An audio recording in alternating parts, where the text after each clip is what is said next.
I'm here today with Eric and Amber Scroggins, and I'm excited to get to chat with them a little bit today, some of their journey here at McFarlin.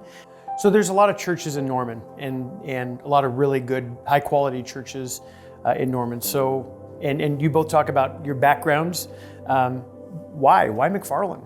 I wanted a church that was really plugged into the community and that had kind of a social justice mindset. One of the things that we were also attracted to, just the serving opportunities that there were available.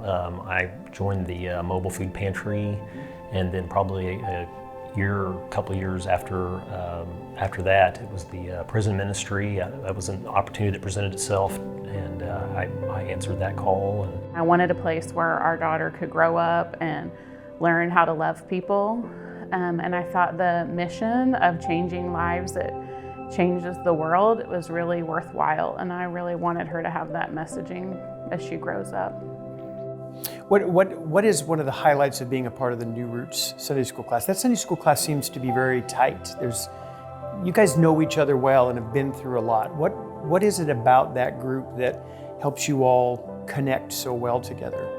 They were young marrieds who then had kids, and their kids are a little bit older, but when we started coming, they just loved us and welcomed us right in, and they've been there for us through hard times and fun times, and everybody really has a passion for serving in that class, and that's mostly what we do together. We do the street cleanup, or we volunteer at the Tuesday Together dinner, or we're always doing a project together.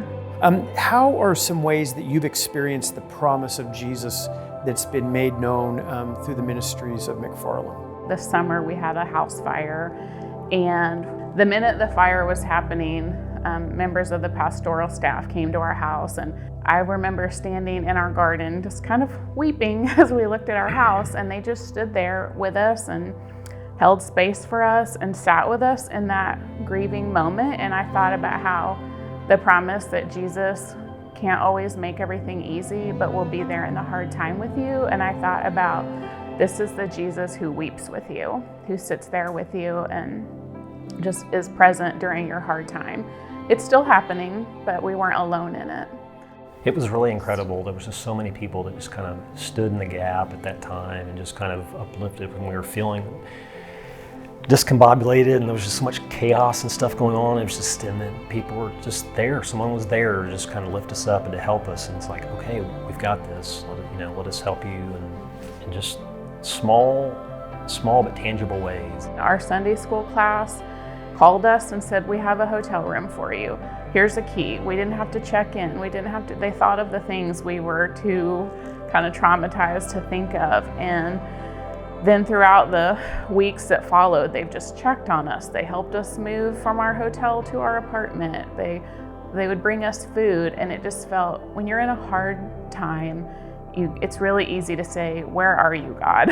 This is terrible. Where are you at in this terrible time? And the love that just poured out to us felt like a really tangible way to feel that Jesus was with us. And our class were the hands and feet of Jesus. As I shared, our stewardship theme is all in, our promise. And to be all in is more than just financial. There's a certain way that we live our lives, the way we order our lives, the way that we do things. What is it in your faith and in your participation at McFarlin, what does it mean to you and your family to be all in at McFarlin? I think for me it's be more God-centered, just a God-centered life, and a reflection of that, and is through our time and service.